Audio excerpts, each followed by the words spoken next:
Ini ada cerita di kitab-kitab. Nabi Musa pernah istisqa nggak mandi.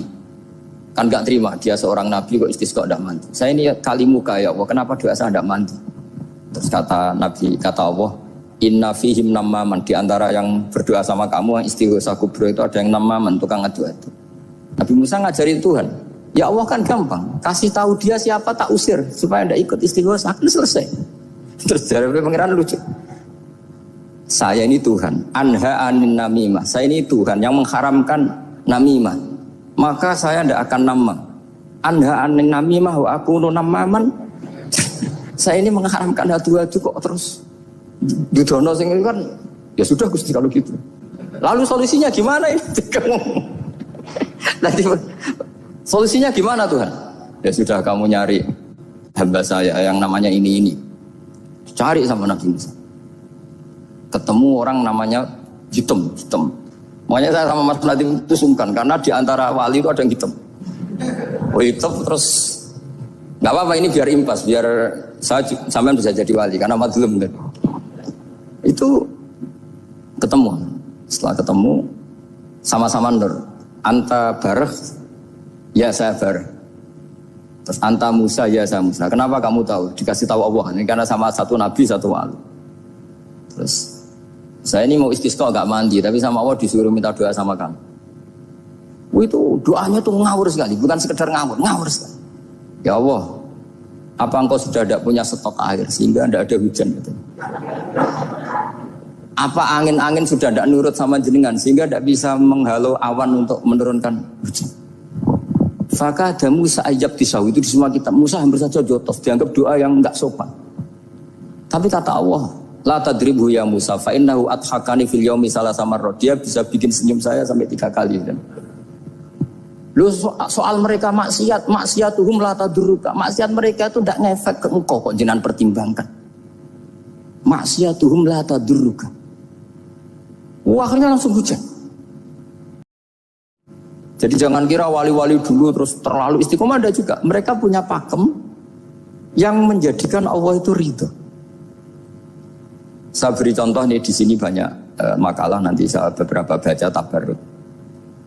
Banyak riwayat dari orang-orang sufi. Nabi Ibrahim itu pernah ketemu orang Majusi. Beliau terkenal sakhok, terkenal sakhian. Ketika ketemu orang Majusi, ya Ibrahim saya ini sehari saja ngasih makan saya. Kamu kan tukang ngasih makan orang. Terus ya tapi bisarti antus lima, kamu harus Islam. Fakihnya Nabi Ibrahim adalah kalau saya menolong dia berarti nolong orang kafir. Setelah orang itu lewat berlalu karena Nabi Ibrahim gak mau hormat, Allah memberi wahyu ke Nabi Ibrahim. Kenapa ya Ibrahim tidak kamu terima 1 hari, kamu kasih makan 1 hari? Ya karena dia Majusi. Kata Allah, dia umurnya berapa? 60 tahun. Tanyakan, pernah kelaparan kan hanya hari ini? Iya ya Allah. 60 tahun dia kafir tak kasih makan. Minta kamu sehari aja kok gak boleh. Akhirnya Nabi Ibrahim dipanggil orang Majusi, dikejar dipanggil. Ayo tak kasih makan 1 hari. Kok kamu sekarang jadi baik? Habis ditegur Tuhan. Terus kata, ahakada yu'amiluni. Apa seperti itu Tuhanmu mengu'alamalai saya? Ya na'am. Akhirnya Islam orang Majusi. Jadi itu lagi-lagi ilmu. Jadi yang dikatakan ilmu itu satu teori atau kalimat atau apa saja yang menjadikan kita ini pakem. Meskipun pakem itu kadang sulit diterima orang-orang khusyuk. Orang khusyuk itu ya nyun sewu ada sisi nakalnya. Makanya Mbah Mun sering kayak jargon masyhur, zada khusyuan, zada jahlan, tambah khusyuk tambah bodoh. Bukan bodoh dengan makna salah itu enggak. Memang kadang terus anti ilmu. Misalnya gini, ini contoh yang karena saya ini mengkhidmati ilmu, saya beri contoh yang urusan ilmu. Ada orang sujud diinjek orang fasik, kepalanya diinjek orang fasik. Terus si orang yang sujud tadi ini ada di Sahih Muslim, juga ada di Ihya. Wallahi la yaghfirullahu laka. Pakai sumpah, wallahi la yaghfirullahu laka. Allah langsung mewahyukan ke Nabi fi hadzal zaman, fi tilka zaman atau fi dzalika zaman. Man dzalladzi yata'alla alayya alla aghfira li fulan qad ghafartu lahu wa ahbattu amalak. Katakan ke orang itu, siapa yang mencatut nama saya yang hanya berstatus tidak memaafkan? Itu enggak fair. Saya ini Tuhan kok bisa yaghfir, bisa yu'adzib. Kok sifat saya tinggal 1 yu'adzib, itu gimana? dicatut separuh itu Allah tidak terima. Tapi kalau kita baca Quran, saya ini sama orang fasik ya benci. Saya ini orang soleh, setidaknya pura-pura soleh lah. Karena di depan para kiai. Tapi mau tidak mau, ketika Allah mensifati dirinya tentang orang munafik gimana? Wa yu'adzibal munafiqina in sya'a au jatuh. Ini cocok tidak cocok, potensi memberi tobat itu ada. Meskipun sama kalau orang munafik, tapi ya tetap bacanya wa yu'adzibal munafiqina ya in sya'a au jatuh. Rasulullah kayak apa bencinya dengan Wahsy karena qatilu Hamzah. Tapi Nabi tunduk sama konstitusi Quran. Laisa laka minal amri syai'un aw yatuba alaihim aw yu'adzibahum. Akhirnya Allah malah memberi tobat sama qatilu Hamzah yaitu Wahsy. Ini pentingnya baca lagi. Kalau kita tidak baca hanya khusyuk saja, tidak baca, pasti sama orang yang menginjak orang sujud tadi, yang menginjak pasti salah enggak dimaafkan. Bongso pasti. Pertanyaannya adalah betulkah Allah punya sifat satu yaitu yu'adzib? Makanya kalau kita baca misalnya baca Quran walillahi mulkus samawati wal ard ya sudah yaghfiru liman yasha wa yu'adzibu man yasha. Kalau nuruti rasa kita ya inginnya ke kita yaghfir, ke orang lain yu'adzib. Tapi Tuhan kan enggak terima. Saya ini Tuhan kok didikte makhluk saya ini gimana? Enggak bisa. Sehingga ya ini lagi-lagi ilmu. Makanya saya cocok enggak cocok itu suka baca. Saya suka sekali baca mulai ulama dulu, ulama modern, setengah dulu. Mulai ulama yang kedunian sampai setengah kedunian. Suka. Saya dulu tuh gak suka uang. Karena saya memang tadi mbah saya dari bapak itu wali mas tadi. Kalau tadi Mas Nadif jujur, mulai Mbah Soleh itu suka bully mertuanya. Jadi saya alhamdulillah dia jujur. Jadi Mbah Soleh itu menantunya Raden Asnawi. Itu ya bully-bulian sama ini terus ditiru beliau ini. Itu gak suka sebenarnya. Saya itu ya pokoknya tadi kalau orang daftar wali itu kan gak suka sama. Karena mereka nangis ketika Allah ngendikan wa aqridu wa atau ayat-ayat anfiku atau orang baik disifati wa aqridu wa qardan hasanah. Itu hadal khitab li ahlil jiddi was sarwah. Ini khitab untuk orang kaya. Kalau isin Gusti jenengan nampen ngongkon infak kok kalau diinfaki. Jenengan nampen ngongkon ngamal kok kalau di ngamali. Jadi maka yuhibbunal mal, mereka tidak suka harta. Walakin liyana luladzatal khitab bil infak, dan itu harus kaya dulu untuk bisa infak. Jadi itu uniknya. Akhirnya Syekh Imam Sa'roni penting juga kaya. Jadi wali untuk suka harta itu nunggu diperintahkan Allah. Alhamdulillah kita enggak, sudah wali dulu karena sudah senang harta wali. Jadi kayaknya keren kita dibanding wali-wali itu. Artinya wali itu tahu pentingnya harta setelah jadi wali. Kita alhamdulillah mulai kecil sudah tahu pentingnya harta. Kayaknya kita lebih wali gitu. Imam Syafi'i itu dulu gak suka sama orang kaya. Saya berkali-kali ceritain. Karena dia dididik Sufyan As-Tsauri, Sufyan bin Uyainah. Tapi ketika ketemu Imam Malik itu kaya raya. Meskipun dia hidupnya sederhana, tapi kaya raya. Pas beliau mau, Imam Syafi'i dia agak-agak sopan kalau sekarang tanya, setelah jenengan ilmu yang saya harus ambil siapa? Kata Imam Malik, yang sealim saya itu sudah meninggal Abu Hanifah, tapi muridnya masih. Namanya Muhammad bin Hasan Asy-Syaibani. Kamu datang ke sana. Semalam itu Imam Malik dikasih uang 500 dinar. Padahal 1 dinar itu 4,25 gram. Bisa dihitung berapa ratus juta. Terus paruhnya dikasihkan Imam Syafi'i. Nah, tidak kasangoni. Pagi-pagi diajak ke Baki. Dulu Baki itu ada kafilah rental unta. Mana kafilah yang mau ke Irak? Kita. Ya sudah ini antar. Tak bayari. Diantar Imam Syafi'i. Diantar ke Imam Muhammad bin Hasan Asy-Syaibani di Irak. Itu ketemu Muhammad bin Hasan Asy-Syaibani pertama itu apa? Beliau itu kalau ngitung uang di meja. Emas-emasnya di meja, uangnya dolar semuanya di meja. Tambah kaget, ini saya sama Imam Malik ingkar, ini malah lebih parah lagi. Kata Muhammad bin Hasan Asy-Syaibani, "Atajabu min hadza." Kamu kagum dengan ini, merasa aneh? Iya. Ya sudah, ini tak kasihkan orang fasik, tinggo demenan, tinggo judi. Jangan, jenengan saja. Kalau jenengan kan orang soleh dipakai kebaikan, berarti orang soleh boleh kaya. Angsal-angsal kan itu besar. Semenjak itu Imam Syafi'i kebablasan. Sampai fatwa kiai fakir itu haram. Kiai bisa bikin rumah bagus, bikin rumah jelek, haram. Soal Islam ya Allah wala yulah. Nah lagi-lagi kebetulan kita sebelum ngaji Imam Syafi'i sudah seperti itu. Jadi ini justifikasi. Lagi-lagi itu ilmu. Saya ulang lagi itu akhirnya saya baca kitabnya Imam Sa'roni namanya Al-Minanul Kubro. Itu beliau cerita wa mimma manallahu alaihi. Kesannya kayak orang sombong. Tapi sebetulnya yang sopan itu yang sombong. Karena Imam Saroni kan bilang, kamu harus memaklumatkan diri kalau antum minal ulama il amilin. Kamu termasuk ulama yang amilin. Terus ditanya sama orang-orang, bagaimana kalau nyatanya ndak? Kamu tadi subuh sholat, iya saya sholat. Kamu tadi zuhur sholat, iya saya sholat. Kenapa ketika kamu maksiat ingat terus, ketika kamu taat tidak ingat? Berarti kamu anggap Allah itu menyesatkan kamu tok, tidak pernah ngasih hidayah sama kamu. Pas delok rondo ning dalan kok maksiat, bar salat atau syukur, bar zuhur atau syukur, bar asar. Berarti kan nyifati Allah, hari ini Allah ngasih saya maksiat. Sementara lupa kalau Allah ngasih salat zuhur, salat asar, salat maghrib, salat. Oh sudah di situ al-imanul kubra, orang itu soleh semua. Nah saya itu termasuk orang yang didikte oleh kitab, terbentuk oleh kitab al-imanul kubra. Jadi di situ hidup itu enak semua.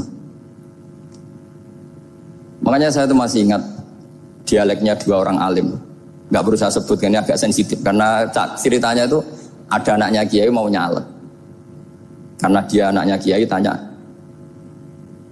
Mbah dalilnya nopo nanti yang kepengen jadi jabatan, mencari jabatan dosa. Kalau yang jawab tak sebut nggak apa-apa namanya, jawabnya Mbah Mun oleh nggak apa-apa. Nabi Yusuf juga ada jabatan, terus beliau baca qalat alni ala khuzainil ardi inni khafifun alim. Nabi Yusuf juga ada jabatan ya Rabb. Didebat sama orang alim. Itu Nabi Yusuf, syariatnya itu mansukhoh bi syariati Rasulullah Muhammad SAW.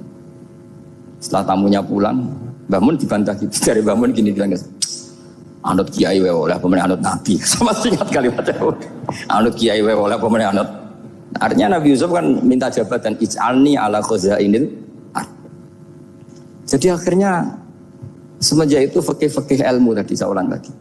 Akhirnya saya cari, termasuk saya disuruh bangun. Saya golekno dalile nak wong soleh kok oleh jabat. Hatinku, wong dalil kok diorder saya ya sempat. Ternyata saya cari-cari ya tadi am yahsudunan nasa alama atahum wa min fadlillah faqad ataina ala Ibrahim alkitab wal hikmata wa atainahum mulkan azim. Keluarga Nabi Ibrahim di antara sifat yang disebutkan Allah adalah dikasih mulkan azim. Sebab itu akhirnya kiai Indonesia itu mazhabnya Safiyah semua. Politik ya kerso, jabat ya kerso, proposal ya kerso. Maksud saya ini yang menyelamatkan ilmu. Kalau orang khusuk pasti gedeng. Kiai kok gelem proposal, kiai kok para pejabat. Tapi orang ilmu setuju. Nah saya nggak tahu setujunya itu bawaan ilmu apa bawaan nafsu. Tadi itu yang mulai saya data. Nah kalau saya kan bawaan ilmu, saya baca. Itu bedanya saya dengan Mas Nadif, jadi bawaan baca. Karena kemarin saya dibully habis-habisan di Kudus, saya tidak punya kesempatan bicara di menantunya Neng Mu'ah ya. Wah ini kurang ajar betul orang ini kata saya. Tapi saya nyari sisi positifnya. Kalau saya dibully kan saya madlum. Orang madlum gampang jadi wali. Yang dia bully berarti zalim ya sudah, berarti wali saya gitu. Nah supaya dia juga wali sekarang tak bully supaya impas gitu. Jadi ini nolong beliau. Jadi saya 22 hari itu kalau habis subuh ke rumah sakit, tapi kalau asar pulang ngajar. Ya begitu terus. Karena mbah-mbah saya itu sukanya ilmu Masya Allah. Karena ilmu itu penting. Apapun pakemnya para wali itu kalau diingatkan secara ilmu itu terus kayak runtuh. Saya berkali-kali mencontohkan. Dan itu valid, data itu valid. Sufyan bin Uyainah itu orang yang khusyuknya Masya Allah. Gurunya Imam Syafi'i, gurunya Imam Malik. Itu beliau menceritakan dalam kitab Khilyatul Auliya. Nabi Isa itu senengannya itu ceria sekali.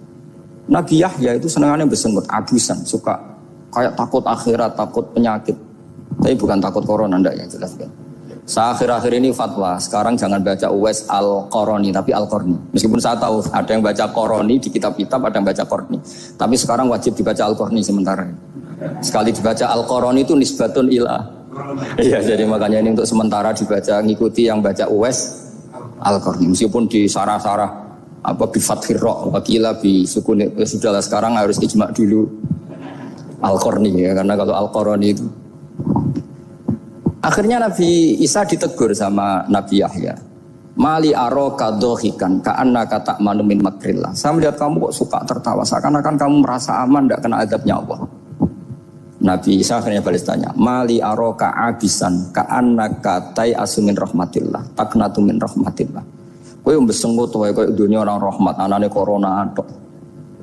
Padahal ya ono mangan, ono guyon, ono nikmat. Dan itu figur besar, akhirnya kita tahu. Dan saya sering cerita juga, setiap dakwah itu Nabi Isa nyari syirorun nas, Nabi Yahya cari khiyarun nas. Tentu alasan Nabi Yahya gampang, berteman orang baik itu baik lah, nyaman, terus akibatnya juga baik. Nabi Yahya enggak. Limada tanzilu ala syirorin nas. Kenapa kamu singgahnya ke orang-orang yang buruk? Ana tabibun udawil mardo. Saya ini dokter, tentu menyembuhkan yang sakit. Akhirnya terus di Indonesia banyak kiai yang kancanan orang fasik ya banyak. Tapi ya tentu yang benar itu yang mensolehkan yang fasik. Yang mesti salah yang menjadi fasik karena ketularan yang. Tapi itu lagi-lagi apa? Ilmu yang bisa menjadikan kita percaya itu ilmu. Saya tuh suka sekali baca kitab yang berbeda. Saya sekarang baru belajar kitab orang-orang Hanafi, orang-orang Maliki. Saya kemarin dikirimin hadiah oleh keluarga Pak Kures. Ada tanda tangannya Pak Kures dari Habib Ali, dari keluarga beliau. Ciri kitab namanya itu Sarah Bukhari, yang dikarang orang India, orang modern, Anwar ya, Kiai Anwar Shah, orang-orang India ya, orang sekarang. Itu beliau termasuk mujaddid kalau dalam perasaannya orang India. Mensarai Bukhari ya, kira-kira sanadnya Sayyid Muhammad ke beliau itu 3 atau 4. Beliau termasuk orang-orang yang bisa membentuk India seperti itu. India kan banyak syurahul hadis, termasuk Waliullah Ad-Dahlawi, terus Syekh Yusuf Al-Kandahlawi, banyak lah saya. Itu beliau cerita di kitab-kitab itu bahwa ilmu itu harus diungkapkan. Terus beliau cerita banyak tentang kewalian. Sampai dalam cerita kewalian itu unik. Dan terus tak jadi wali itu gampang sekali. Ya diantaranya itu wali itu mau modal rasido. Sab'atun yudhilluhum wa fi dhillihi yawma la dhilla illa dhilluh. Itu diantaranya itu wa rajulun da'athu imra'atun datu jamalin wa mansibin faqala inni akhafu. Mau modal gak sido. Wis dijak wong ayu menarik muni ra gelem. Modal ra gelem iku iso dadi wah. Iku yudhilluhum wa fi dhillihi yawma la dhilla. Ya. Nah, masalah kita ora digelemi lah itu masalah. Itu sangat. Jadi gampang sekali dalam kitab Al-Minanul Kubra. Dan kalau baca itu enak. Misalnya gini, tentu masa lalu kita yang buruk itu tidak diceritakan orang lain. Dan itu kadang karena gengsi. Tapi kalau melihat hadisnya Nabi itu gampang sekali. Kullu ummati mu'afan ilal mujahirin. Umatku semua itu dimaafkan. Kecuali yang memperlihatkan salahnya dosanya. Jadi gak boleh kalau sampean sekolah gak naik kelas cerita anaknya. Kalau saya dulu gak naik kelas, kalau punya utang koperasi gak pernah bayar, gak boleh. Cerita seperti itu gak boleh. Kalau ditanya, Bapak dulu pinter gak? Oh pinter sekali. Harus bilang gitu, pinter sekali. Pernah ranking Pak? Oh, ranking sekali. Sudah gak apa-apa itu. Meskipun dengan makna yang lugawi ya. Saya dulu iskal. Kan Nyon Sewu saya ini sering diparani orang yang mau tobat. Tercerita gue saya dulu sering main perempuan, sering mabuk. Tapi sekarang saya mau tobat gini-gini. Karena ini orang awam, tak terima. Tapi saya bilang gini, kamu jangan cerita ke anak kamu. Terus dia cerita, tapi kan saya harus jujur. Karena ilmunya dia baru terlalu jujur itu penting gitu. Terus pokoknya menurut kula ora oleh cerita, pokoknya ora oleh cerita. Ya guys oke nurut. Setelah itu saya nyari sarah, termasuk kitab itu. Kok bisa orang yang tidak mujahirin, orang yang menutupi salahnya malah dimaafkan, yang cerita jujur pernah salah malah tidak. Sangat bener. Misalnya seorang bapak cerita, cuma mau disini nak pacaran tak ambung. Misalnya, anaknya mesti suatu saat kan dia puber, mesti nak ngambung niru bapak. Nah kalau yang cerita itu ribuan atau jutaan, cuma zaman yang pondok itu rezekiku kombodoni, kan terus jadi syariatun mutabah. Apalagi yang cerita ini ternyata jadi kiai, ternyata gitu ya tetap jadi kiai. Jadi kalau pura-pura soleh di rumah pura-pura soleh, seakan-akan di pondok tidak pernah kodok, tidak pernah setor meluntir, tidak pernah apa kan?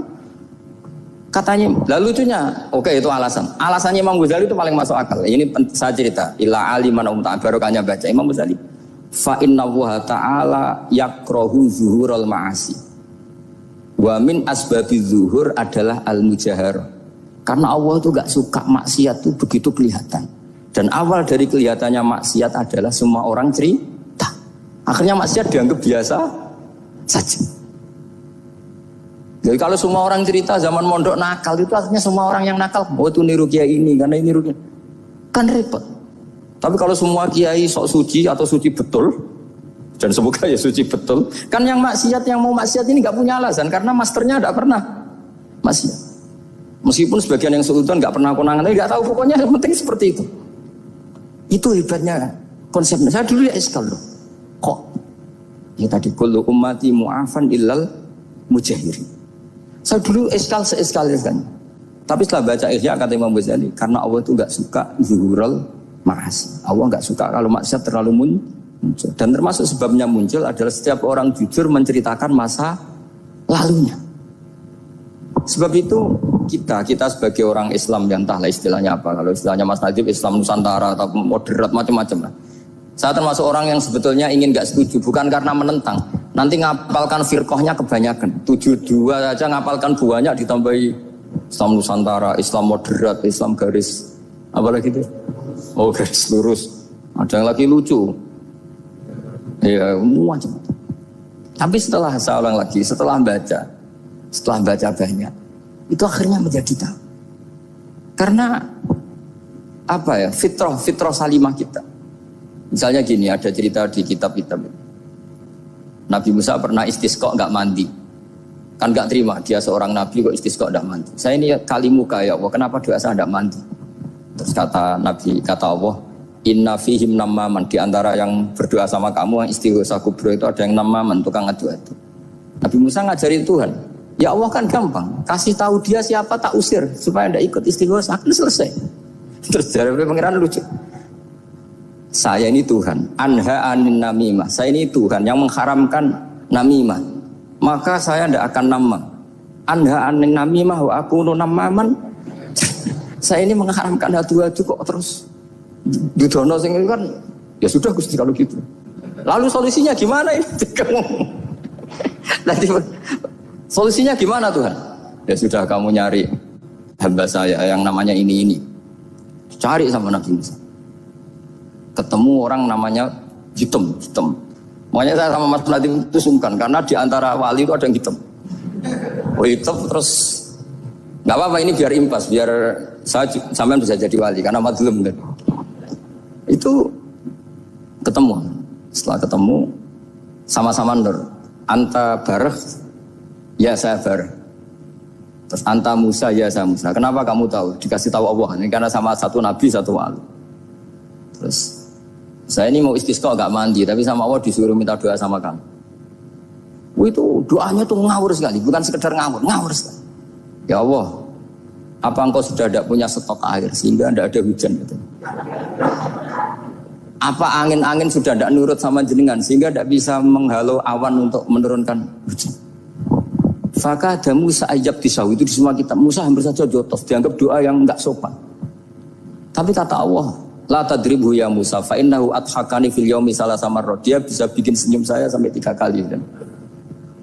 Lu soal mereka maksiatuhum la tadurruka. Maksiat mereka itu tidak ngefek ke engkau kok jenengan pertimbangkan. Maksiatuhum la tadurruka. Akhirnya langsung hujan. Jadi kadang doa itu ada yang ngawur. Maksiatuhum, makanya saya itu kadang berani berdoa Indonesia aman. Secara fikih ya kadang kok nak gak ono apa-apa sing maksiat meneh. Kadang yo mikir. Yo nak sing taat meneh, tapi kok nak ono apa-apa sing maksiat yo maksiat meneh. Saya pernah ketika ke Jogja sering gempa itu pernah mau berdoa. Ya Allah semoga bebas dari gempa, tapi terus saya mikir. Memang kalau enggak ada gempa ya yang sholat aman, tapi yang maksiat juga daripada menggurui Allah sudahlah enggak berani berdoa sudah Gusti ini dunyane jenengan pun terserah jenengan. Tapi saya sebagai orang muslim sing apian kan ya kepengin arham linnas. Boleh dalil lu kangelan, tapi gara-gara baca kibarek tadi maksiatuhum la tadurruka. Maksiat mereka itu tidak bahaya bagi kita. Pun Gusti ra usah kakean pertimbangan pun udan mawon. Udan langsung. Lagi-lagi karena baca. Termasuk di Al-Minanul Kubra itu ada cerita tentang Nabi Isa. Cerita itu tidak hoax, ini kata Imam Sa'roni. Ada orang itu perajin sepatu, perajin sandal. Ya Allah, engkau itu bilang butuh sandal ukuran berapa, nanti tak bikinkan. Engkau bilang kendaraan kamu apa, nanti saya yang fasilitasi ada ini. Pakaiannya kalau dames. Apa, pokoknya saya ingin khidmah sama jenengan. Terus Nabi Isa yang terkenal baik itu ya faham mabibat sih hampir saja dipukul.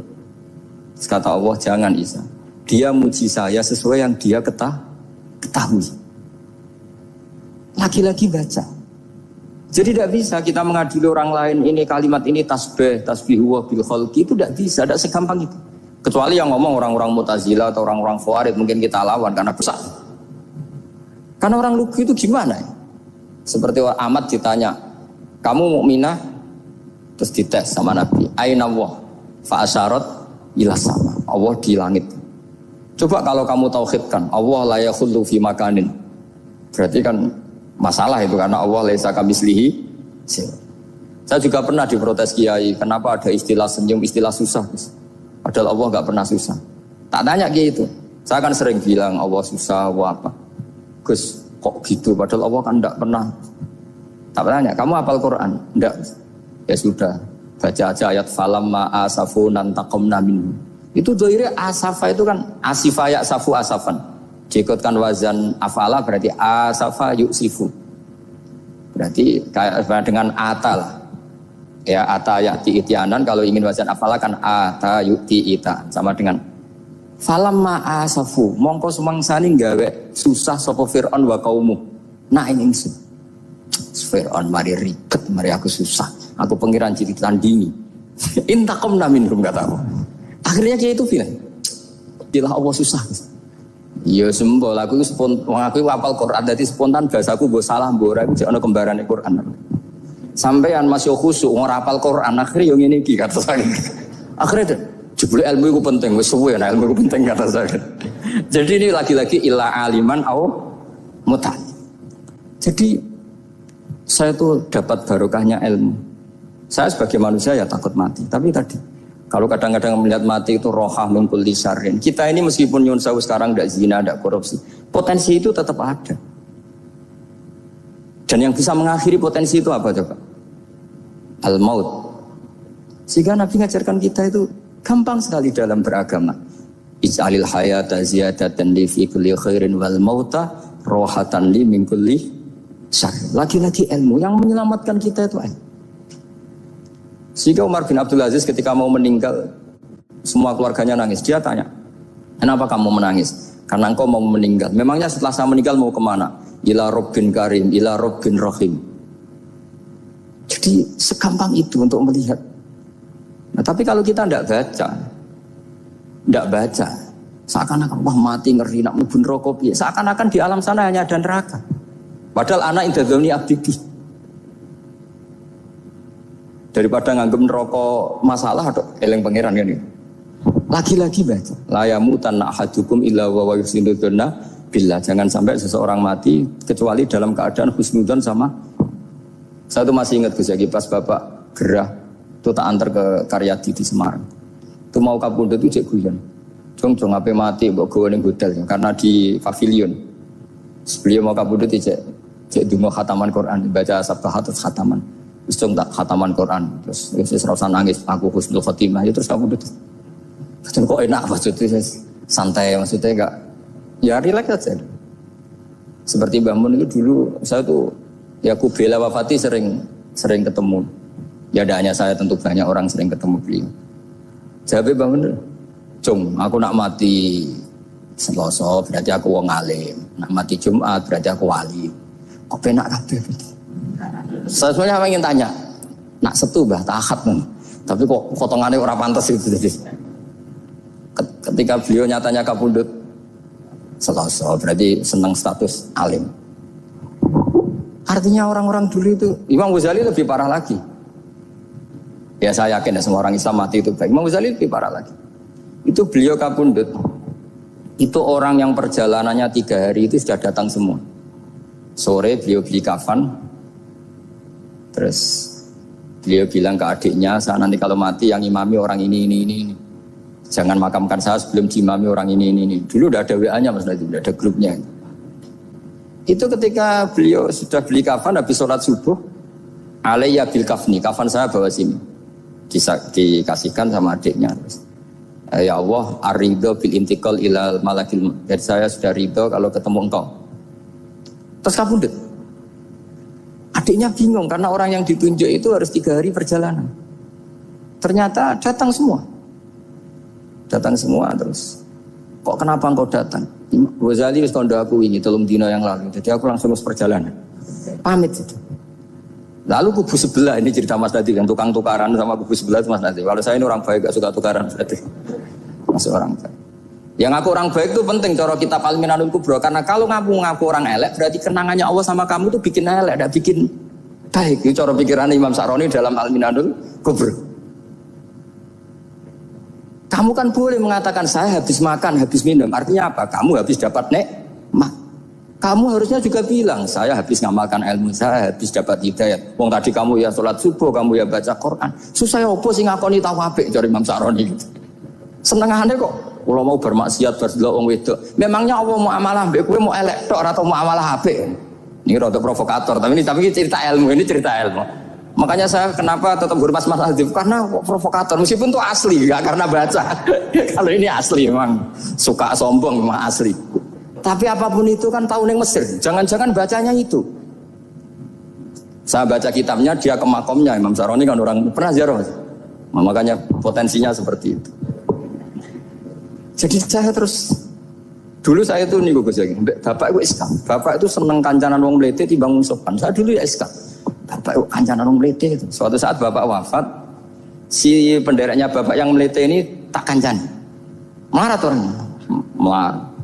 Mulai terus tangan-tangan bener wong mlete. Jadi kalau tak tanya, mau sarapan mbah wongnya sepuh. Oh wis lho Gus, iso-iso wis kudu sarapan wajib.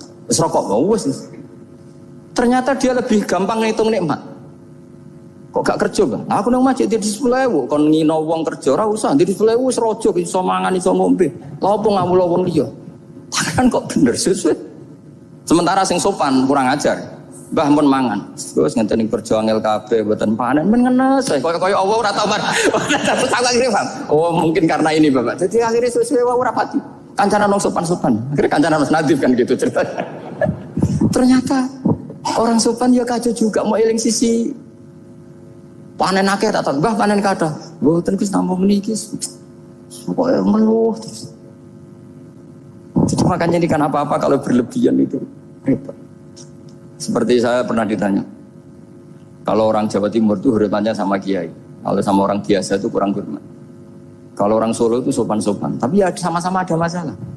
Kalau ada kultur semuanya sopan, nanti ya hum yukrimuna aliman wa fasikon wa solihan wa tolihan.